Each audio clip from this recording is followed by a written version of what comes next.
we are actually live now. It just let me go live. So, hi everybody. Thank you for joining the Melanated Mommies Mommy Moment Chat. Tonight we are talking to powerhouse women um, around the topic of pregnancy and infant loss. If you guys did not know, October is Pregnancy and Infant Loss Awareness Month, and so I know I felt it was very important to have a conversation around pregnancy, miscarriage, stillbirth, all of those things, because so many times we struggle in silence with those things and we don't want to talk about it because we feel like we're by ourselves. And so I actually met one of the panelists who I will introduce in a moment. I actually met her and she kind of took the ball and helped me form this panel really quickly. So I'm super excited to hear from all of the ladies on this panel. Will have three angel mommies who are going to share some personal stories with you about their pregnancy journey and loss journey and things like that. And then we'll also hear from a licensed social worker who will be able to give some insight into grief and how to cope and all of those types of things. So without further ado, I will introduce them, and I'm going to use my phone because that's where their bios are. So give me a second, bear with me. Um, so the first lady that I'm going to introduce is Ananicia Williams. She is a licensed clinical social worker and the founder of Mommology Maternal Wellness Club in Louisville, Kentucky. She created Mommology to support the social and emotional care of women and mothers from preconception all the way to parenting. So she has you from the beginning to the end. She is certified to assess and treat perinatal mood and anxiety disorders.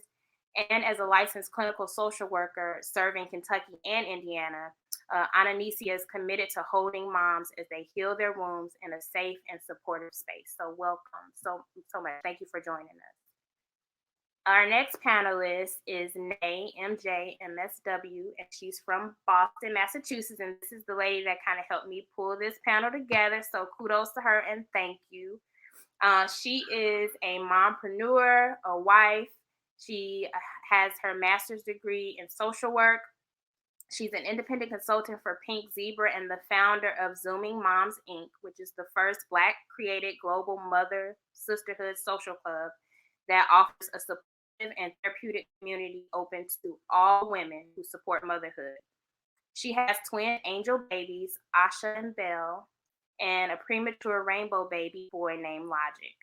She's currently surviving with multiple sclerosis, scleroderma, asthma, vitiligo, and a list of underlying conditions. But she did not let that stop her at all. So thank you, Nate, for joining us. Happy to have you as well. Our next panelist is Danielle Nicole, and she's from Cleveland, Ohio, and is currently working toward her master's degree in social work.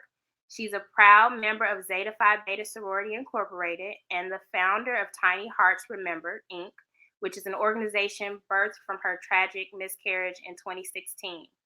Danielle is 1 in 4. She is a miscarriage survivor, and her goal is to share her story to spread awareness about pregnancy and infant loss of other women know from their loss at their own pace. So thank you, Danielle, for joining. And our last panelist is Cassandra Kelly. Cassandra is a trained full spectrum doula.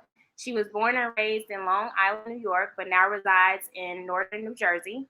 Not only is she a trained doula, she's a virtual assistant and a mother of 2 sunshine babies and 2 angel babies. Cassandra has been virtually serving families who have experienced pregnancy loss as a bereavement doula. And Cassandra is also an avid lover of documentaries, people, and linguistics. So, like I said, thank you so much for joining, Cassandra. Happy to have you. All of these women are doing their thing in their own lane, and I'm so happy to have them here to share their stories and share resources and help. So, without further ado, I'm going to turn it over to them. They're going to share their stories. I think first up is going to be Nay, and then we'll have Cassandra and then Danielle. So I will let you ladies take the floor. Well, thank you, Erica, for having us on your platform tonight. I really am honored to be here, and I'm appreciative that you took that idea and we was able to collaborate. Thank you so much. Again, everyone, I am Nay. I am the founder of Zoom and Moms. My journey with pregnancy loss started with my twins. I lost them in October 2019 at 18 and a half weeks. This was my first pregnancy ever. I've never had been pregnant before. It actually was a miracle for me to even be pregnant because my husband and I were going through infertility treatment. Well, we started the testing first, and the testing had the results that it was going to be difficult for us to conceive naturally. I basically was going through early menopause. So when I got the news that I was pregnant and pregnant with twins, it was like, it was so surreal. Like I was overwhelmed. Like this is really happening. I'm pregnant. They said I couldn't have kids naturally, but here we were. And to go back a second, I was actually in NOLA for the Essence Festival. And I didn't know I was pregnant, but I was pushing myself. Like she said, I have all these illnesses. So I was like trying to live my best life. Like, I got to go. Michelle Obama's going to be there. So me and my friend, we're like walking up and down the streets, and I'm just having a good old time. The whole time my feet were swollen because I was pregnant. But it was okay at the beginning. My pregnancy was going well. However, I don't know if it was my illnesses or just because the research says that it's difficult to carry multiple children at one point. So by September, we started telling family that I was pregnant, and my health started to go downhill. I was in and out of the emergency room. I went to the emergency twice. And the second time was literally 2 weeks before I went into premature labor. So I believe it was like October 3rd or 4th, I went to the emergency room, and they just kept releasing me on ligament pains in my stomach. So I kept having pain in my right stomach and the right side of my stomach, and they couldn't figure out what it was. And I kept saying, like, is it anything to do with my scleroderma because my skin is tight, and it has to stretch for the baby? They couldn't figure anything out, so they just kept discharging me. And so that last time I got discharged, I tried to be hopeful. My family, they asked to throw me a gender reveal. So my birthday's October 20th. And so I was like, okay, yeah, let's do that. And when we had the gender reveal, they revealed that it was a boy and a girl, which is my boy name is Asha and my girl's name is Belle. So we had that gender reveal celebration on my birthday, October 20th. Literally the next day, I got up that morning and I'm like thanking my family and everybody that attended, saying, I had a good time. But then I started having some pain in my stomach again, but it was different from the pain that I was getting to go to the emergency room. So I did some research and I thought it was Braxton Hicks because I was early. I was only 18 and a half weeks. So I'm like, can't be. Um, it can't be like labor pain. It can't be me going in. It couldn't be contractions. That's what I'm trying to say. So I'm like, let me just relax my body. I took a nap and I still was having pain. So I read something else that said, like, warm your body, go take a warm shower. So I went to take a warm shower. And then literally as I stepped out the shower, I heard and felt a pop, like a balloon just popped, and my water broke.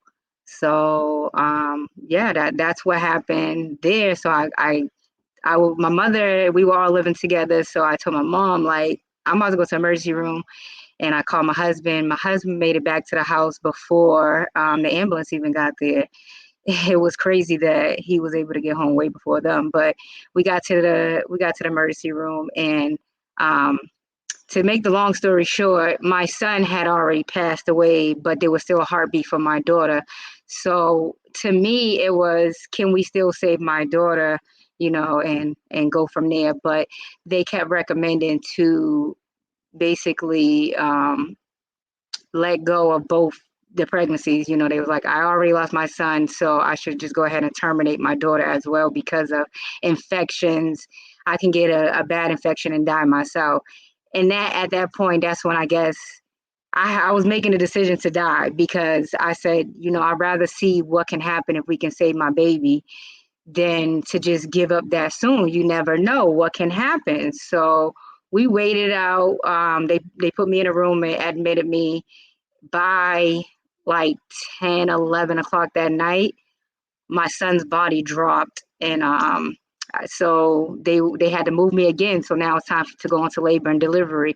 But trying to make the story quick, like again, like they didn't deliver him right away. He still was in my body for a while. I didn't deliver him till 8 o'clock the next morning, and then 5 hours later, I had to deliver my daughter. So it was a lot to take in, especially the delivery, because the pictures of my son, his body was deteriorating compared to my daughter, and then I saw the heart rate beating. I had to just hold her in my hand and see her heart rate fade away.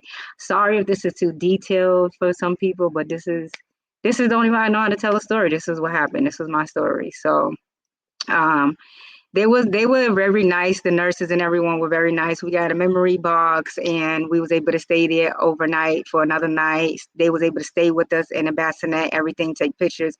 They took professional pictures, and then they released us. It wasn't no more staying in the hospital. But overall, that was 2019, and I went into a dark place then.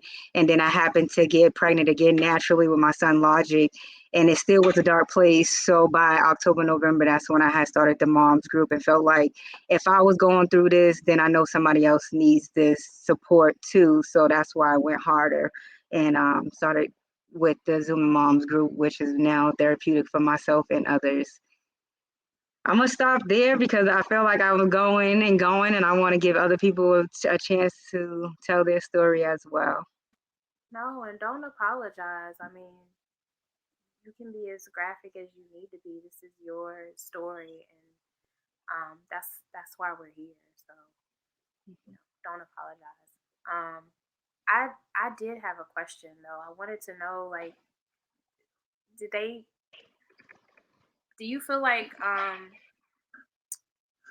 part of the reason that they were pushing for you to terminate your daughter too was just be like, is that normal practice? I guess basically is what I'm trying to ask. Like, if something like that happens, they tell you if you have multiples just to let everybody go. Is that normal? And I don't know if Well, that's a question that you can answer, Nay, or if that's something that Ananistia. hmm well, for me, they kept saying, they kept saying because my son was already deceased inside me, that my body was already going through labor. So the longer that the body sit in there, it can form an infection, which can then harm me. But that's what I'm saying. So for me, I was like, I guess I was ready to die, because I was like, no, I'd rather just sit, wait it out, let's see what happens. Because they also said, there are potential opportunities. Like, there are ways that the baby could survive. You never know, especially if we delivered my son and the placenta didn't come down, which it didn't. Their placenta ended up merging together. But they said it is like, once one baby died, it could put the other one at harm, because your body is in labor mode. And I was only 18 and a half weeks, so there was no way that my daughter could have survived outside the womb. Her hands and everything were still webbed together. Her skin hadn't even fully came in, so they were like, there's no way, she can survive. So just go ahead and terminate her. And I was just like, no, I'm hopeful. That's why his name is Asha, because it was hope. We was having hope that my daughter would survive, but she didn't. But it was still like hopeful beauty to us. So that's why we had named them that. And we always said baby A and baby B. That was another reason why we wanted A and B names. Wow. Well, thank you for sharing your story. Thank you for being so open, because I Yeah. know that that's probably not an easy thing for any of you to have to go back and talk about something that is so personal um and tragic. So thank you for sharing. Yeah. Do you mind if I add something? So for those who are watching, just to clarify, so Nay, again, thank you for sharing that. So when she talked about when she went through her loss, she was experiencing a miscarriage, because that was prior to 20 weeks gestation. And so when you think about when you go and deliver at a hospital or complications come up, something that I work with moms is, if something comes up, let's talk about, do you want to choose to save babies, or do you want to choose to save yourself? Because that is something that's going to happen where the doctors, more so often, depending on where you are with gestation, they're either going to try to work to save babies or work to try to save mom. So every situation is different. It's something that's really helpful for you and your partner to just have a discussion about, especially being a Black woman, because our rates are just higher, unfortunately. Let's have birth plans. Let's talk about complications. And that's just preventative measures. That's not to say something's going to happen, but just let's have some stuff in writing, because when we get in chaos, oftentimes it's almost like our brains go offline and we can't think. But if we have a plan in place, if we communicate it to someone, that can really help in stressful situations. Oh, that's a really good point. Thank you for adding. Yeah, I think that's really good because my husband was watching this, he was there by my side the whole time. And at that moment, I wasn't really thinking about him. I was like, save my baby. But at the same time, he is a part of me too. So I had to, eventually think about him. I didn't want to epidural or anything. I was like just trying to take it. But then after a while, like seeing the tears and the stress and anxiety in his face, I was like, I have to think about my family too. Like, even though we don't have these babies, like we're losing them, he's still part of me too. So I'm glad you mentioned that.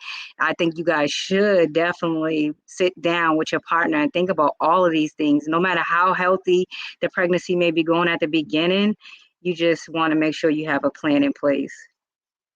Absolutely. Absolutely. Cassandra, did you want to jump in and share? Okay, I'll start. Um, I do want to say that, Ananicia, I wish you were in, or I knew about you when I lived in Louisville, because I was in Louisville for 7 years. Um, and I had a lot of PPD, a lot of issues that I think that you would have been great with helping me heal through. So I'm going to spread your name around to the folks that I know still down in Kentucky, because there's a lot of us that still need support. There's a lot of us that, I'm not married. I'm in a relationship now, but through my pregnancies, I was a single mom, single Black mom, young mom, tattoos, afro, all that. And down in Kentucky and even in New York when I was pregnant, I felt like that was held against me as soon as I hit the hospital doors. So, um, my story is somewhat similar to Nay in the way of, I was told that I couldn't conceive on my own in 2010. I was happy because I didn't have a desire to have kids. So hearing that I would have to go through IVF and all that fertility treatment in order to have a child, I was like, oh, okay, great. Um, so I didn't take the precautions to protect myself. So 6 months later, I was going to the hospital off and on because I really thought I was really sick because I couldn't get pregnant. So I was like, that's not the option. So I'm thinking, my family history has cancer and diabetes and all these things. So I'm going to different doctors. I'm not getting answers. And when I finally did, they told me I was pregnant. Everybody told me, oh, it's a miracle. It's a miracle. And I was like, yeah. Um, wasn't very happy about it. So I did deal with depression during the pregnancy. Um, took Zoloft. I had surgery during my pregnancy. My daughter actually came out and was diagnosed at 18 months with autism. At that point, I was like, you see, that's why I didn't want to have kids. So I said, never again. 5 years later, I was pregnant again. Because I went against what like the rules I kind of set for myself, but I said everything happens for a reason. So I had that second birth, and it was just as traumatic as the pregnancy with her sister. Both births were pretty traumatic. The first birth, I pushed for 2.5 hours, thought I was going to die. I didn't have like the support that I needed. Of course, the doctor that I had between my legs was not a doctor I had met before. Great hospital, but I was scared. The second birth was an emergency C-section. That was difficult. Super, super scary. My fiance wasn't able to be there for that birth. I was so upset. I was like, I'm never doing this again. So as soon as the doctor offered birth control, I was like, yes, please. I was on a birth control pill. I was doing great. Like, I was doing fine. But in April of 2019, almost a year exactly to my mom's death, in 2018, I just got to the point where I was like, something's not right. I had my period for 3 weeks and I'm like, this is not okay. But then it got to the point where my pain was so bad, my doctor was like, you have to leave right now. Like, you have to leave my office and go to the hospital. But like I said, I didn't have a lot of support. So I had to drive 2 hours against her advice, 2 hours to drop my babies off, and then back 2 hours to the hospital. And when I got there, they had about 7 different white women doctors come to me, and they poked and they prodded and they asked questions and they were like, what's your pain level? And I'm laying there and I'm in the most pain I had ever been in because I'm epidural queen, I'm like, dope me up. So I'm laying there and I'm like, this doesn't feel right. And I'm so scared and I'm by myself in this emergency room with people with like gashes on their head and stuff like that. And I felt like I was trying to convince them that I was in pain, like to prove to them that I was hurting, because they would say, oh, if we bounce like this on your belly, you don't react. And if you do like, and I'm like, lady, I'm really hurting here. Finally, after about 7 hours, the head of surgery came down and he said, we're going to have to do exploratory surgery because your GYN couldn't find baby. We can't find baby on ultrasound due to your size because I'm obese. So we're going to just go in and explore. He came back later and said that I had baby in the tube, about 8 weeks, 3 days in the tube, and my left tube had to be removed because it was ruptured. And he said, I'm glad you came because you could have bled out. And I'm thinking, well, I was downstairs for 7 hours, proving to these nurses and doctors that I was in pain. um, and after that, I, of course, had more depression and all that. But I was back on my birth control that my doctor prescribed. And 4 months later, pregnant again. Um, so I was like, how is this? Like, I just got my HCG levels low enough that I could feel back to myself a little bit. And then I was pregnant again on this pill. So I think it was because of my weight that the pill was not as effective as it would have been in somebody, you know, half my size. But it was what was prescribed. So that was what I used. So in August, I was back in the hospital again alone.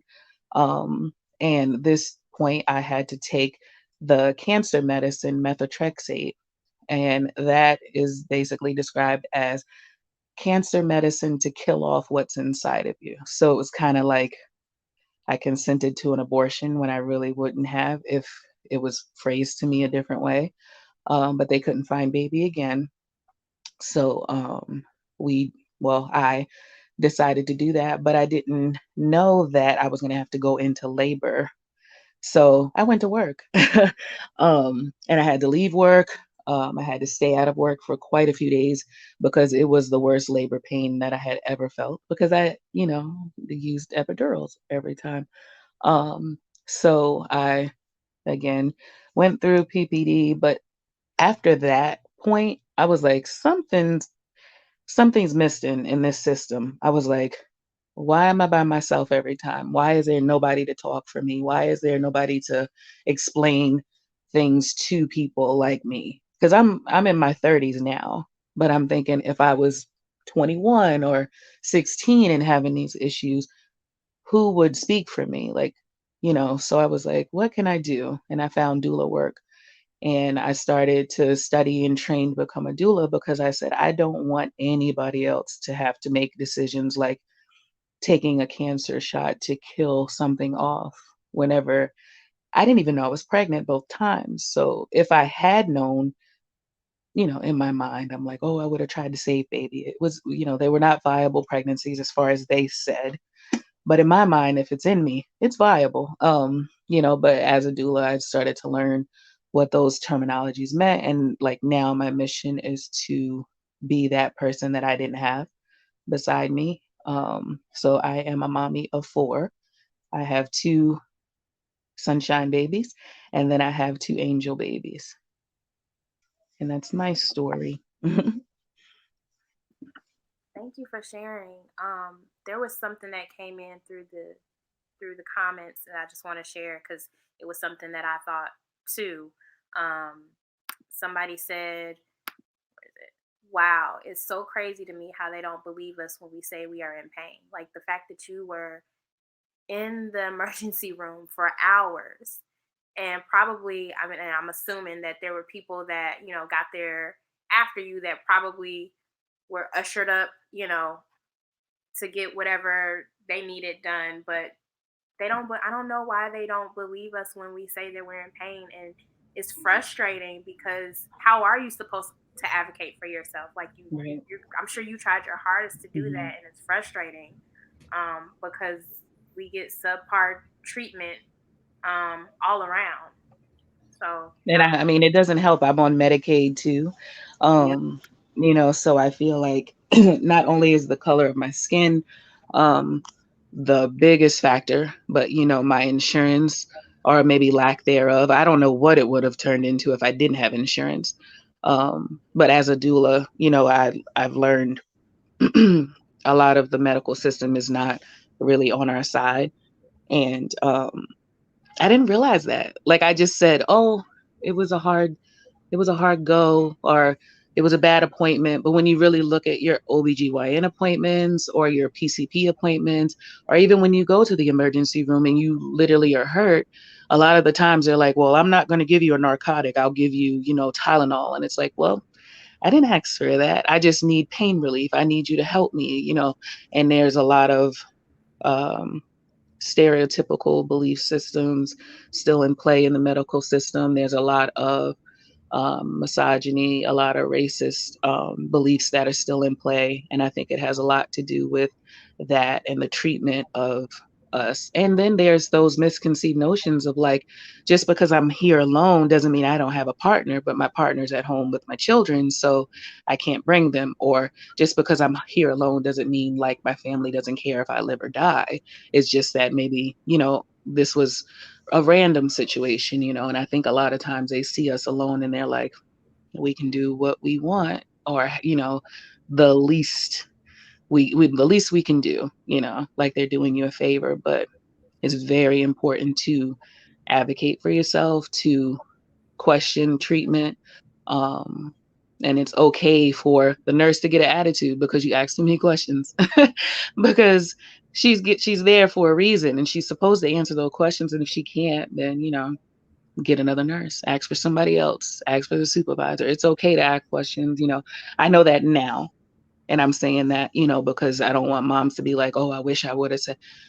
I didn't know none of this when I was in the hospital, but I've learned a lot. And that's kind of why I came on here, so that moms can and families can feel like a little bit more empowered when they go in. Yes. And document. Ask for documentation. Every time something's happening, what did you chart? Make sure you wrote that down. Make sure you put down that I declined that service. I asked for this. Because I encourage moms, let's get your medical records and let's go through what happened too, so we can really put this story together of your loss as well. Thank you for your work that you're doing, Anicia, because like Cassandra said, so many times we don't know like what to ask or what to be on the lookout for. And especially if you're a younger mom, like they do feel like they can take advantage of you if you're coming in there by yourself. And I hate that. If you are there by yourself for whatever the reason is, they feel like they can treat you any kind of way. Or if you're going in there with Medicaid or something like that, they feel like they can treat you any kind of way. They don't know your story, all of that just burns me up. So, but yeah. And COVID impacted being by yourself too, lately as well. And I think it's great, Cassandra, that you have now decided to venture into doula work because of your experience. And I think that you're going to be an awesome doula and be able to provide that kind of care that you wanted to women of color or whoever it is that you provide the service to. But that's good that you want to be that advocate because we need it for sure.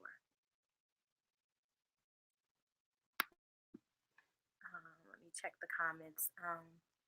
There was a comment that came in from Alicia Cruz. She said they do not believe Black women because of Dr. Sims, who used to be known as the father of gynecology.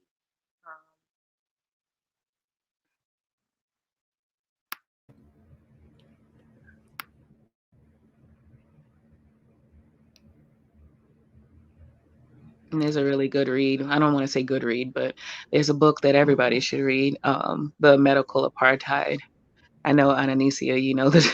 I can't remember the author, so I wasn't going to say it, but A Medical Apartheid, when you read that book, it will explain a lot of the biases and the beliefs that run the medical system. Yes. And because we never talk about this and, you know, we don't lift this conversation into this space, oftentimes we don't know. So history repeats itself. And that's why we keep experiencing it too. So I love this platform. The more knowledge we have, awareness, share it with one another. My hope is that, you know, kill some of that historical trauma. You're on mute, Erica. There you go. I was just agreeing. I was saying absolutely. Absolutely. Cassandra, if you don't mind, can you say the name of that book again? I'd love to drop it in the chat for the ladies if they want to, you know, Google it and see. It's called Medical Apartheid. You have it on your bookshelf in hand, and because I don't have it. Mine is in my closet. Because I know the author at one point, I think she did a speaking engagement too, not too long ago in New York, I think. And that was really good. It was actually on Zoom during COVID. But I believe if you Google it, I'm pretty sure like that very first suggestion will probably come up as the book. Harriet A. Washington. Is that what was it? Wrote that book? Harriet A. Washington. Is that it? Okay. Yeah. So I'm gonna and it's that, available on like so Audible. You can listen to it too. Like you don't have to read it. Look that up. Thank you, Alicia, for sharing that comment. I had never heard of that. So I'd be interested to kind of check that out myself.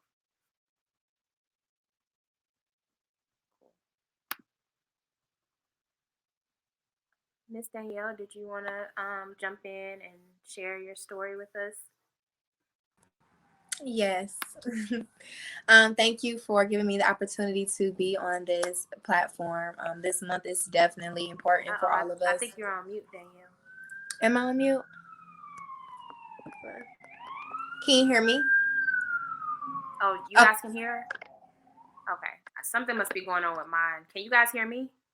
Mm-hmm. Okay. Well, I'm just going to mute myself. I can't hear anybody. I'm going to see if I can figure it out.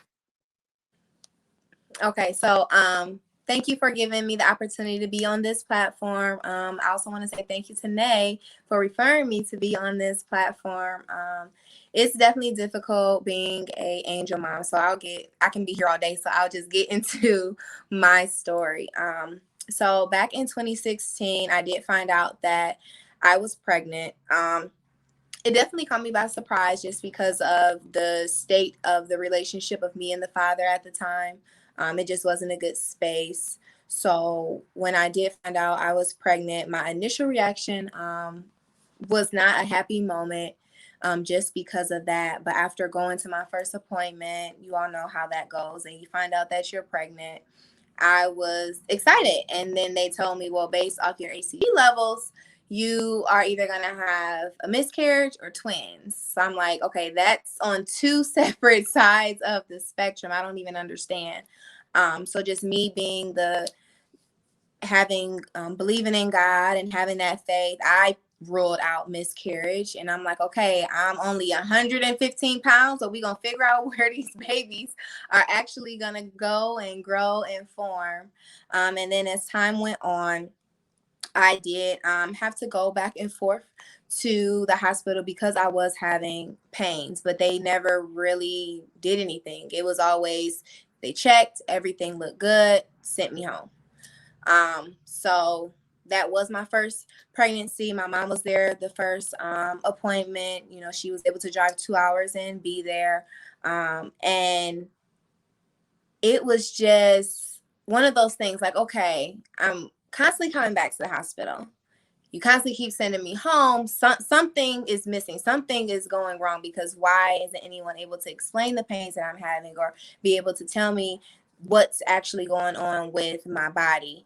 And then I went to, I want to say it was before, it was like a couple weeks before, and I did go for an ultrasound, and because I started spotting, and they still sent me home and said that everything was okay. And I'm like, I know some people do spot during their pregnancy, but it just didn't feel right for me.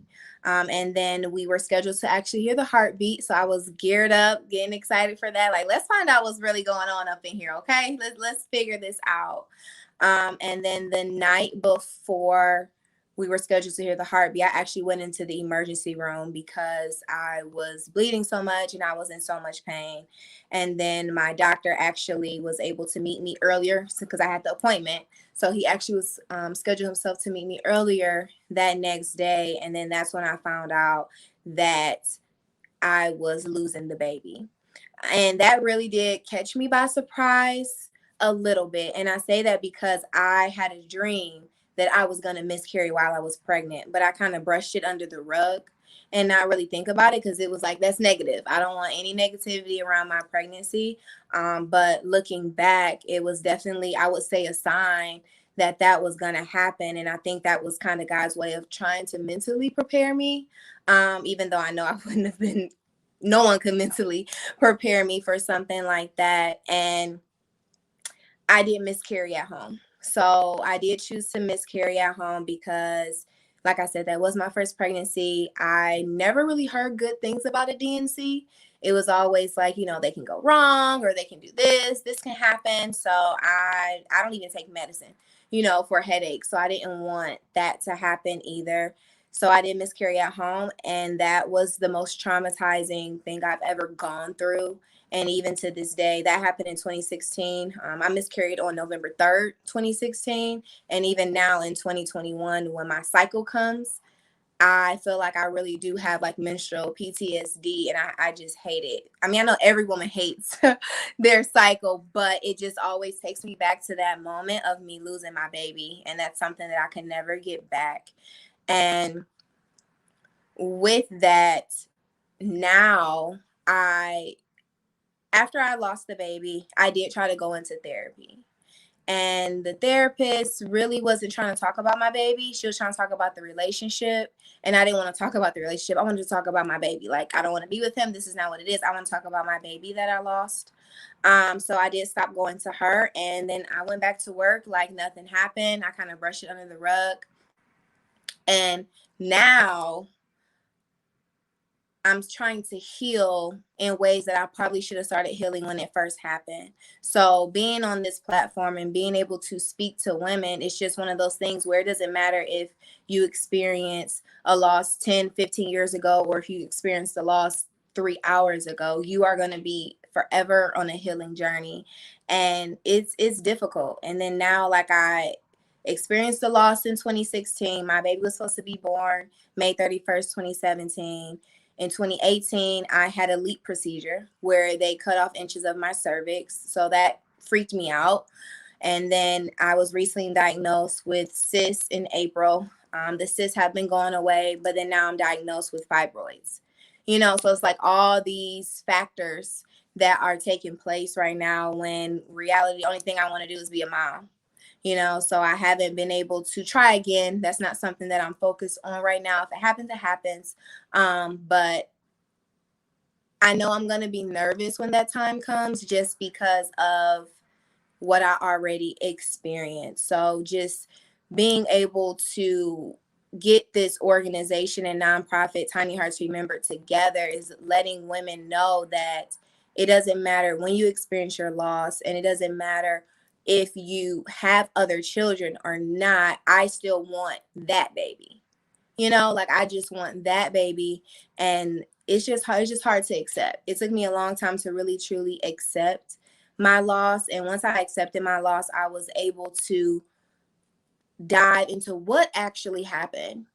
Like it was just, you're losing the baby and then you go home to miscarry. So I actually did have to take that step to go back through my notes and go back through my charts, figure out like what really happened, what was really going on, you know. So that's when I realized, oh, it was a blighted ovum. That wasn't explained to me. It was just, oh, the chromosomes didn't come together, you're losing the baby. I need you to explain a little bit more exactly to what's really truly going on and the next steps that should be able to take place. So that's really what I'm dealing with now, and just being able to continue to move forward and heal in a positive, healthy way, and let all the angel moms out there know that it is okay to cry. It is okay to allow yourself to feel. And once you accept your loss, that doesn't mean, okay, I had a miscarriage, it is what it is. No, like, you're accepting your loss. So that will give you the time to love your baby and remember your baby and name your baby and find different ways to acknowledge your baby, whether it's publicly or privately, and share with those who are close to, so you don't have to deal with it internally by yourself, because I was doing that for a little while, and it's not healthy. It's not healthy to deal with it alone. You have to be able to talk to somebody, whether it's a coworker or a friend or even another angel mom, just because we know what each other is going through, whether we were at different stages of our pregnancy loss. At the end of the day, we lost our babies. And at the end of the day, we love and miss our babies. So we have to be able to come together and move forward with, okay, well, how are we going to remember our baby? Oh, I'm going to say your baby's name. You're saying my baby's name. We're spreading awareness. We're having panel discussions like we're doing today. So that is my story. And I truly appreciate everyone for sharing their story with all of us today.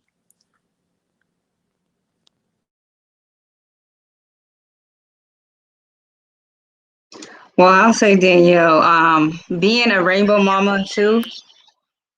Oh, I'm sorry. Go ahead, Erica. I was feeling the silence. I'm so sorry.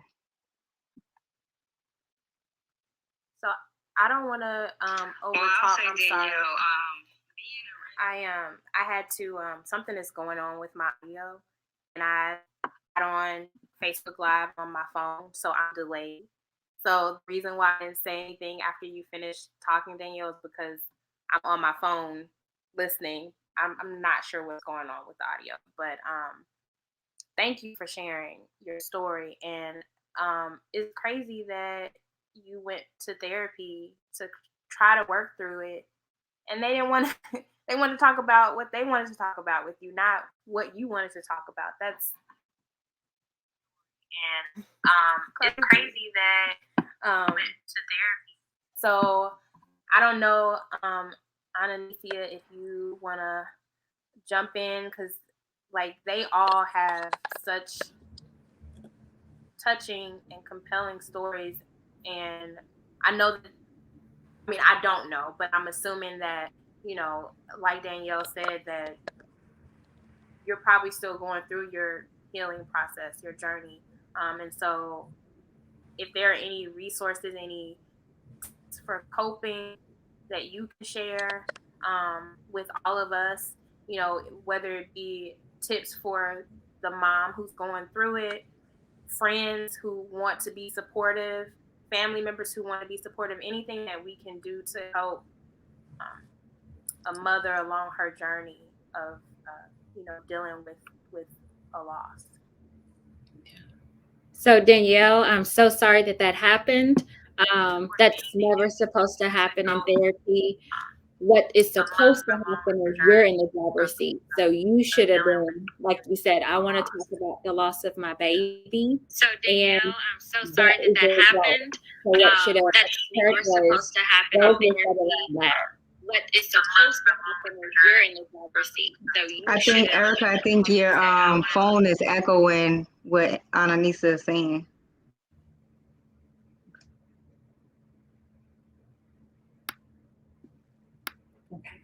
All right. Like you said, Danielle, when you were saying, because I know you're going into social work, so I'm really excited in regards, person That's the person who is supposed to guide their treatment. Of course, we're here to support you. We can use interventions, but at the end of the day, you all are your experts in regards to what you've been through. You know your story, you know what happened. I always share with people as well, you all's experience was a traumatic experience and it caused harm. And so I can't tell you what that trauma was. You define what that trauma is. And it's our role as a provider, even in healthcare settings, to trust what you say. Trust Black women, okay? So when a Black woman says that that pain is at a 10, or no, something's not right, because that's oftentimes what's happening that I'm seeing a trend in and working with mothers. It's timing. I reached out to you. I communicated to you that something was not right, and you didn't intervene at a time that was convenient, because there could have been some other things possibly in place. How do we carry this baby to full term? How do we ensure that mom is safe? And so with therapy, it doesn't mean you have a diagnosis. It doesn't mean you have a mental health disorder. What it means is this is your space to process, to unpack. Oftentimes, what I tell people too is generational things coming through as well. And so, as women, especially women who are wanting to conceive, bring life into this world, our wounds, we hold wounds. And so, a lot of stuff that even our mothers went through and our ancestors, stuff that they didn't heal, sometimes it's on us to do that healing, on us to follow through and, put some stuff to rest in regards to healing. When we think about resources, one that comes to mind, Sister Song, if you're not familiar with them. So they're based in Atlanta. They do a lot of reproductive health work. I'm learning so much more about them. So during the pandemic, they were able to help support some of the families in Atlanta, give them midwives and give them doulas, because sometimes accessibility is a factor. And so that advocate that you all were talking about, that other person there, that other person that is holding your birth story, that is holding what is your plans to give birth, March of Dimes, that's another organization, if you're not familiar with. So they have a lot of research data. You can look state by state and see what the trends are. So here in Kentucky, we are a D- with preterm birth. Black women, 30% higher rate of preterm birth compared to white women. And so what the research says is, oh, we don't know why this is happening. But if you really look at it, systemic inequalities, systemic racism, which now there's more light, especially here in Louisville with Breonna Taylor and the loss of her. A lot of people are looking and ensuring that you're doing the work. So we also have to hold these doctors accountable. I want to encourage you all. Momnibus Act, it is Congress released these 12 acts. See which one aligns with your work. Call your representatives. How do we push these policies through? Because having these policies, funding, I'm thinking about Tiny Hearts Remembered. You're probably going to need some funding to support this work that you want to do. Reach out to your reps, because you all said that you want to do this work around maternal health, and especially Black women. What funding do you have for me to support my initiative, to ensure that people are getting access, to ensure that they can get a doula if they wanted to ensure that we are really decreasing, these poor outcomes. When we think about therapy too, there's so much stigma. So what I tell people as well, it's not necessarily that I am going to put this stigma on you as far as you have PTSD, so post-traumatic stress disorder. But that happens. So I would think all of us have experienced PTSD just dealing with the pandemic, because we've all went through loss. We've all experienced having to navigate and experience what does this look like, not only for myself, but my family and the unknown. And so really normalizing that it's not just one person, but it's really all of us as a community. And so sometimes what happens in therapy too is coaching. Coaching is really helping you figure out the resources, helping you figure out what's my plan for the next step. So if I went through a loss, like I was talking about earlier, I want to have more children. Now I want to talk about who do I need to put in my support system. So if I'm going to notify my partner, if I'm going to notify my mother, if I'm going to notify my friend, someone knows what's going on in this journey with mine. So it may be someone has access to your My Chart in regards to when you see your doctor and they're able to, get in there, put some extra eyes on it.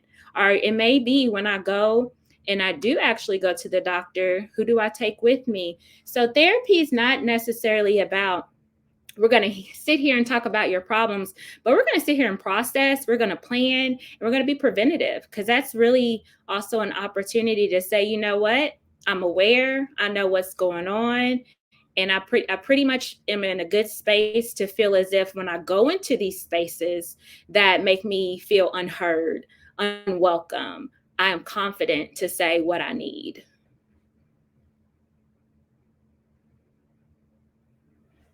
And I'll add some of these resources in the chat. For pointing that out, that therapy is not just sitting on somebody's couch and talking out problems. It's taking action and coming up with a plan. Because I know me personally, I've never thought of it that way. So I know if I've never thought of it that way, I'm sure there are other people that haven't thought of it that way either. And so I think that's a really good tip to think about.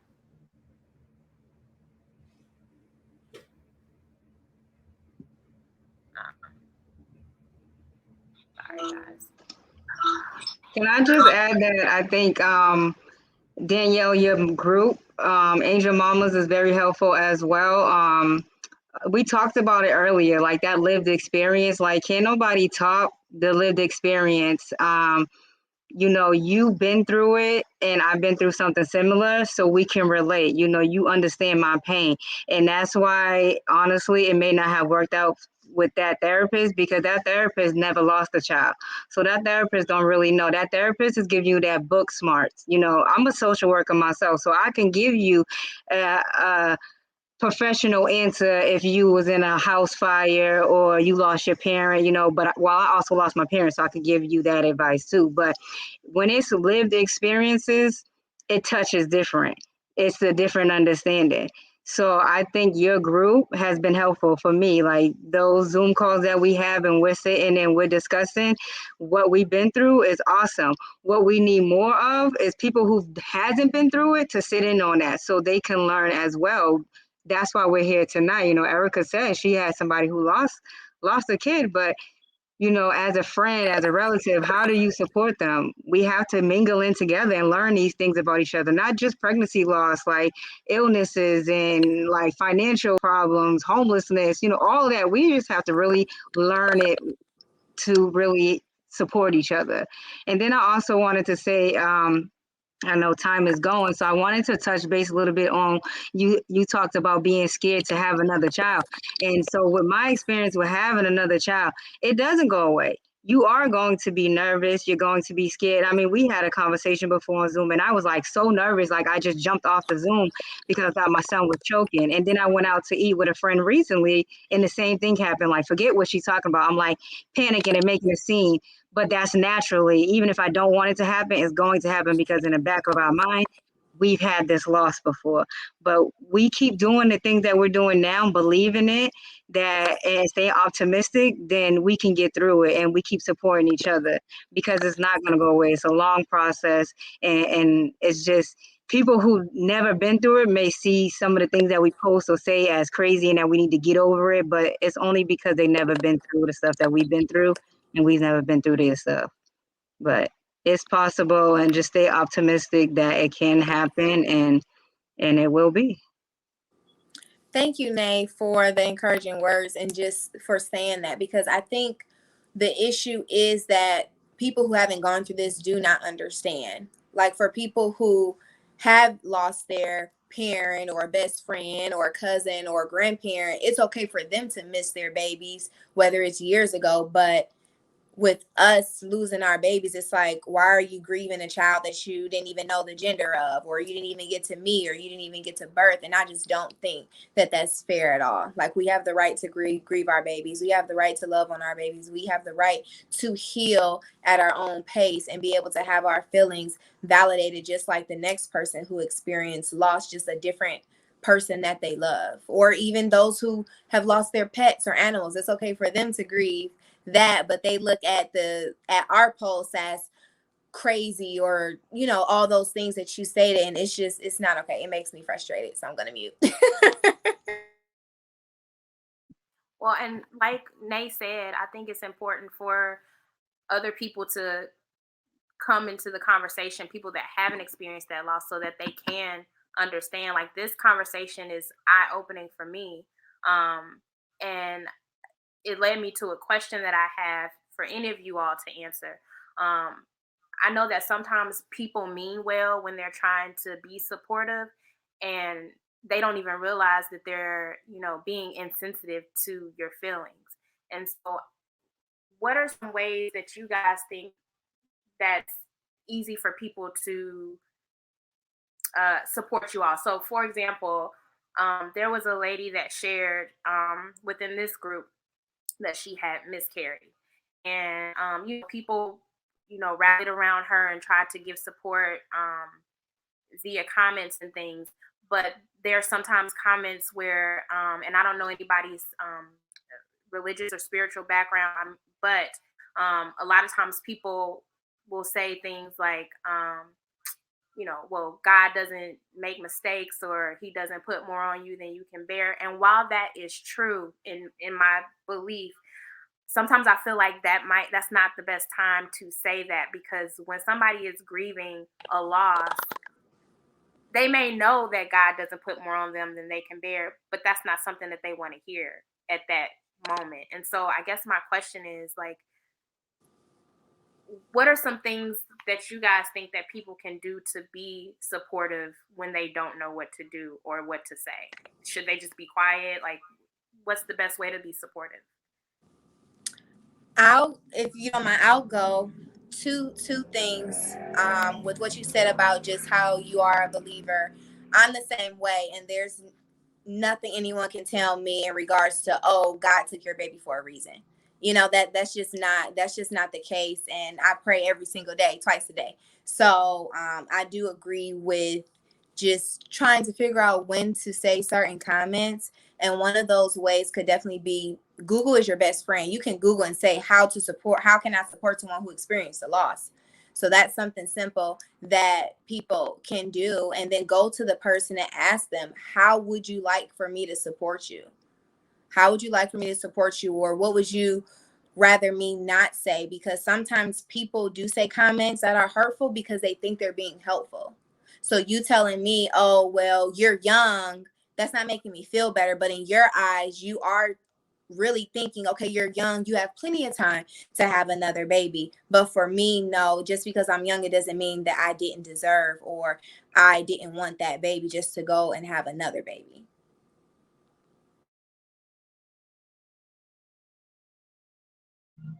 I can say for myself, I'm almost a non-believer. So whenever people come to me with answers that revolve around religion, Christianity, and things like that, it's almost bothersome because I know they mean well, but I'm like, what am I supposed to say back to this? And so it puts another burden on me that I don't need. So like Danielle said, I'm sorry, my kiddos are making noise. Those are little sunshine babies. They, I feel like what Danielle said, the best thing to do with any loss, I feel like, be it a parent, pet, or whatever, just ask. If you really care that much, that you feel that you want to get in there that deep. Because I say that because loss is heavy. And if you volunteer and say, anytime you need me, just let me know, and that person takes you up on that, then you need to follow through with that. So you don't want to over volunteer yourself. You don't want to say, I'll be there every turn. I'll go to every appointment with you, because you can't. And even though it's not your loss, it does become heavy on you. So you don't want to overextend yourself. So you can ask, what can I do to help? My friend, a very good friend of mine, just lost her dad. In my heart, I want to drive to Kentucky. I want to be at the funeral, be at the repast, make the food for the repast, all those things, but I can't. I'm in New Jersey. I have my children. So I said, what can I do? Can I send your mom a bracelet, or can I send some food to the repast or something? And I wanted to ask what they needed and try to meet that need, but not overextend myself. And it's very, it's very difficult being a Black person posting on Facebook about loss, because God is always mentioned. And I think it's very important to try to use words that can be all inclusive for everybody, regardless of their beliefs, because there's ways to say things nicely without mentioning religion or heaven or, I hate the, when God does things, or God makes no mistakes or whatever. Because a lot of people are dealing with thoughts of, what did I do wrong?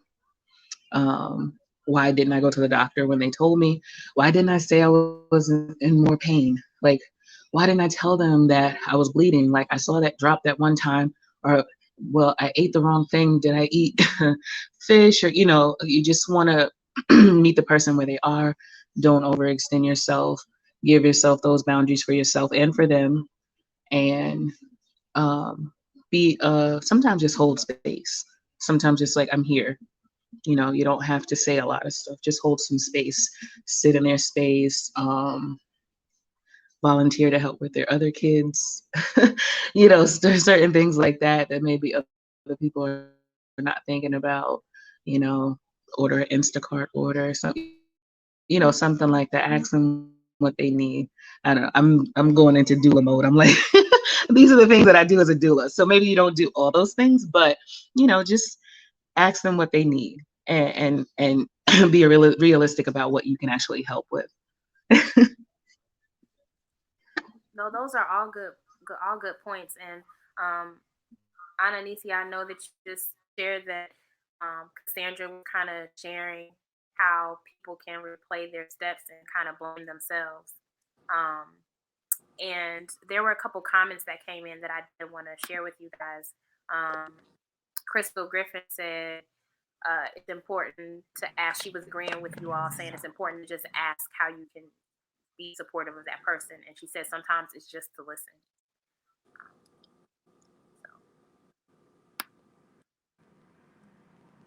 There was one other comment that came in from Sabrina Tate. She said that sometimes she feels like people are tired of talking about her losing her daughter. Have any of you all ever experienced that, where you feel like people, like you're a burden on people because they're tired of hearing about it? Well, I was just going to say another tip for people who are looking to help and support us is to talk about it. I think, like I said, Danielle says it all the time, like say your baby's name, things like that. So for me, if we're friends or relatives or we're connected in some way, like I'm okay with talking about it. Like mention it to me, because when people say like, oh, this is your first son, or this is your only child, my first thought is like, no. Even when I go to a doctor's appointment, how many pregnancies have you had? This is my third baby. So no matter what, it's always going to be there for me. So I'm okay if we talk about it, because it's breaking the silence and it's letting others know that you're not alone. I mean, it's 1 in 4. It's 5 of us on here right now, and 3 of us done experience this, so let's talk about it. Talk out loud about it. And to also go along with, first, I would like to say I'm so sorry that she feels like people are tired of her speaking about her daughter, and that's not fair to her, because that's all we have as angel moms. All we have are the memories or the ultrasound pictures and those type of things, and you should be able to embrace that and talk about your baby and share that with other people. So those people who you feel like don't want to hear you talk about it, that's when you have to slowly disconnect yourself from them, even if it is family or close friends, or maybe have a conversation about it first before you disconnect from that, because that's not healthy as well, because you want to be able to talk about it. We don't need to keep this type of emotional traumatic hurt inside to ourselves. So that's why it is okay for you to join different Facebook groups. There's a lot of Facebook groups, unfortunately, for women who've experienced pregnancy loss, and we talk about our babies all day. We post pictures, we say each other's names, we do all that. We validate each other's feelings 24/7. If it's 2-3 o'clock in the morning, and they can testify, and someone can't sleep, someone will post in the group, and they'll have moms that's up at 2-3 o'clock in the morning encouraging them and letting them know, we know how you feel. It's okay to cry, it's okay to feel these type of things. So if you feel like someone is getting tired of you talking about your baby, then that means you need to keep talking about your baby, because that's the only thing that you have. Very good point. And for those of you that are tuned in, make sure that you connect with Danielle and Tiny Hearts Remembered. If you look on the screen now, you'll see her Facebook group, Angel Mamas, or you can visit her website, www.tinyheartsrememberedinc.org. So make sure, if you are someone that is struggling or has struggled or continues to struggle with, the loss of your child, whenever it was, make sure that you reach out to Danielle and Tiny Hearts Remembered so that you can get connected to a support system that can, help you along your journey. There was a comment from Avery Houston, was kind of agreeing with what you all were saying. She said, be specific about what you want to volunteer with too. And she put in parentheses, can I blank for you? She said, it has helped me not have to think about what I actually need help with. So yeah, being specific about your request or what you can help somebody with. I wanted to add something they made me think about. Therapists were trained, and of course they give us, these evidence-based practices, but they're oftentimes Eurocentric. So it really doesn't understand how do you work with particularly Black women and women of color. And so I always tell those who I work with, you are teaching me too. So the more you all have these conversations and platforms and talk about what's helpful, what's not helpful, I feel like in the profession, it's always ongoing learning. So I learn from you as well. So that makes me go back and look at, I can't do that. That's not going to be helpful. And then also, when you work with individuals, your therapist should be doing things that is pertaining to you, because Danielle went through this. Nay went through this. What I do for Danielle is not going to be the same thing that I do with Nay. Like, it can never be the same, because each of you all experience loss differently. And so for anyone who's ever thought about therapy, your therapist is supposed to be doing things that is catered to you, not based off of necessarily what textbook says and research says.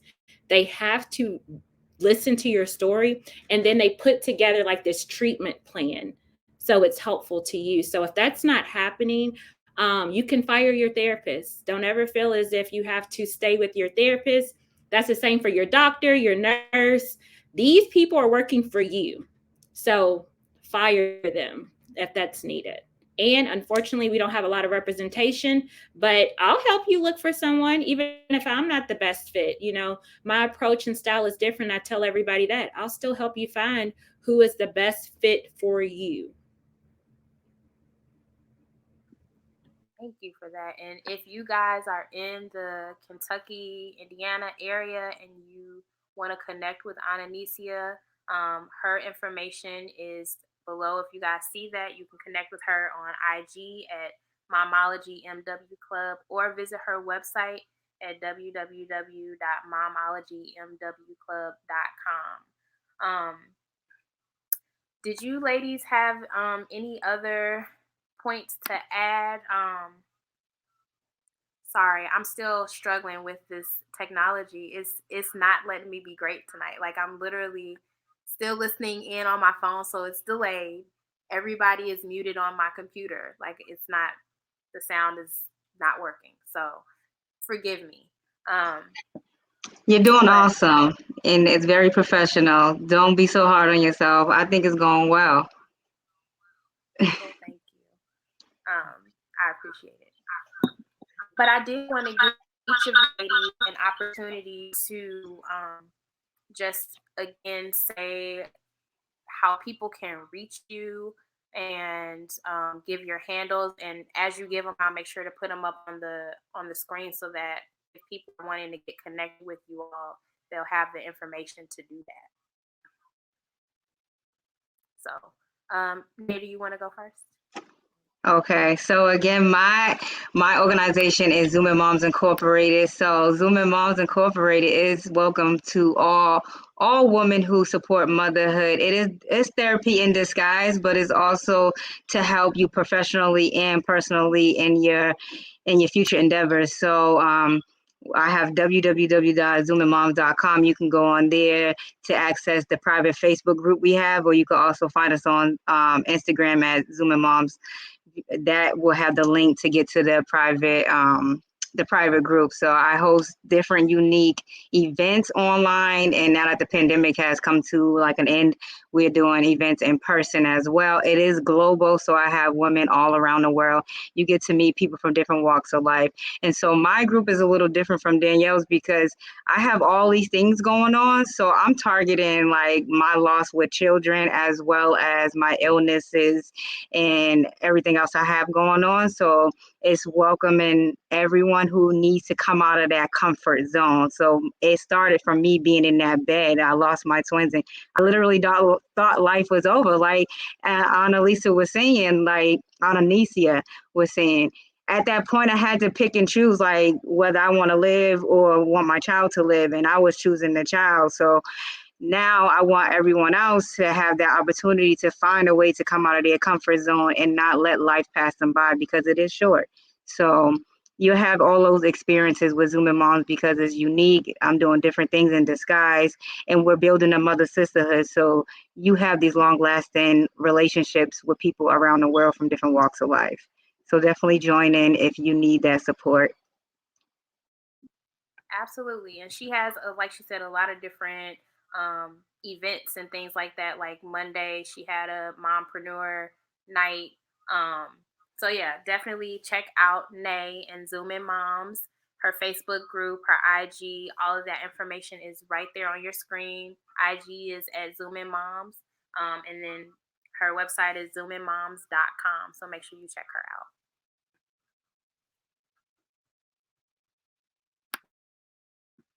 Miss Cassandra, do you want to tell them how they can get in contact with you?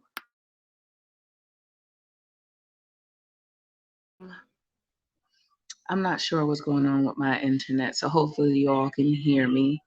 I am on Instagram all day, every day. I'm always on Instagram, and you can follow me on my doula page.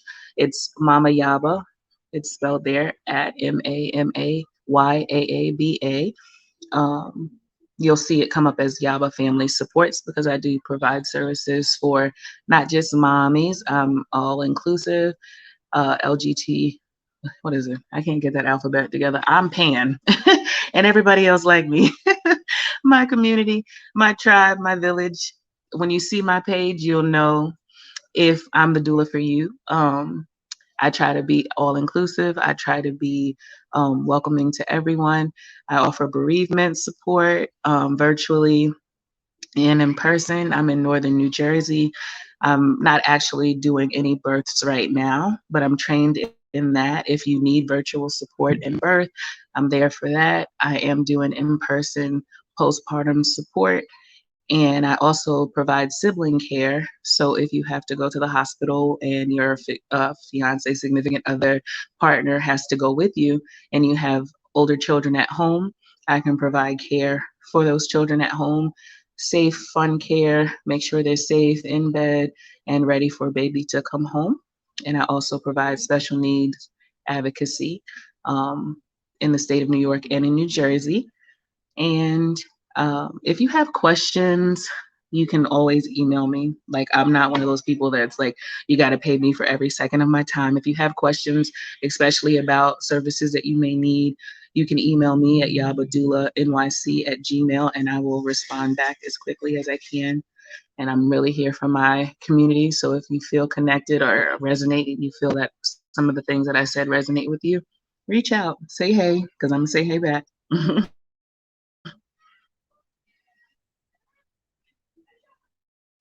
Thank you so much for sharing, and make sure you guys reach out to Cassandra on IG, or you can email her. The information is right there on the screen, and then I think we're also dropping it in the chat, so make sure you check her out. Miss Danielle, can you share once again your information so that ladies can connect with you if they need to? Yes, I can. So if you're on Facebook, obviously we're all on like Facebook. The Facebook group is linked to our Tiny Hearts Remembered Facebook page. But you should be able to also search Angel Mamas. We also have our website, www.tinyheartsrememberedinc.org. And then we are also on Instagram as well, Tiny Hearts Remembered Inc. With the Angel Mamas group, there are security questions that you do have to answer before you are approved, just because we want to make sure that everyone is an angel mom and everyone is abiding by the rules. We have a lot going on this month. This week is our virtual walk.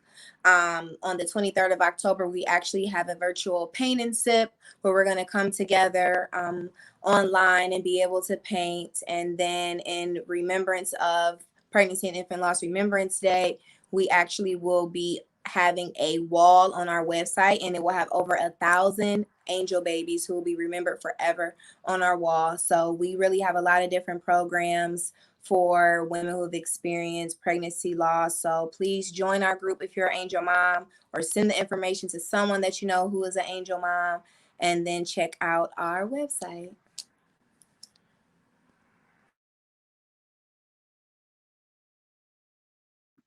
Wonderful. Thank you for sharing again, y'all. I apologize. I know you had stopped talking like 2 seconds ago, and I'm sitting there looking around because it's late.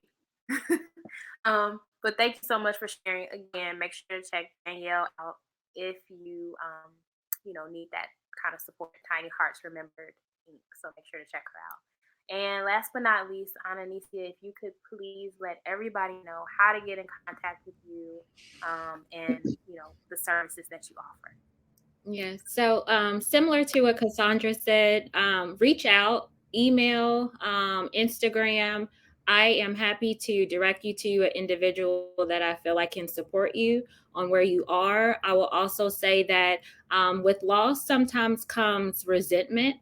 And sometimes, women may feel as if I don't want to have children. And so that's something that I've worked through with women as well, getting to a place of kind of understanding, what happened to them, really figuring out, was it something that I did? Was it something that I felt like medical staff did? Because there could be a lot of blame placed in multiple areas, even amongst partners. So I work with couples too, as well, just so you all know, because supporting the couple is very important too as they go through that journey. And so even if you're someone who is not interested in motherhood, I work with women issues as well. So feel free to reach out. And so Mommology MW Club on Instagram.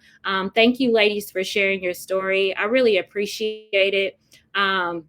It's very humbling too, to listen to it as well, because I have not experienced that like you all shared. So I'm learning from you, and I thank you.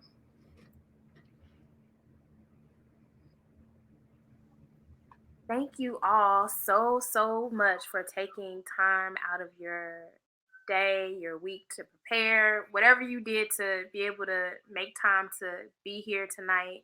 I don't take it lightly, because you guys could have been doing a number of other things. So I appreciate you, each and every one of you, for taking time out of your day to come and be vulnerable and share, personal things about yourself and about what you've gone through in an effort to help other people. So thank you.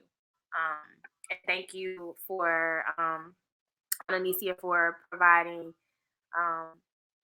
that other piece that I was looking for, which was the professional side of things that can kind of help pull it all together. So thank you so much for being available on such short notice. I so appreciate you. If you guys have not already done so, make sure that you connect with Melanated Mommies on Instagram at the Melanated Mommies. And we will be having another mommy moment chat sometime in the near future. So stay tuned. Thank you guys so much. You guys have a wonderful night. Thank you. You have a good night too. Thank you so much.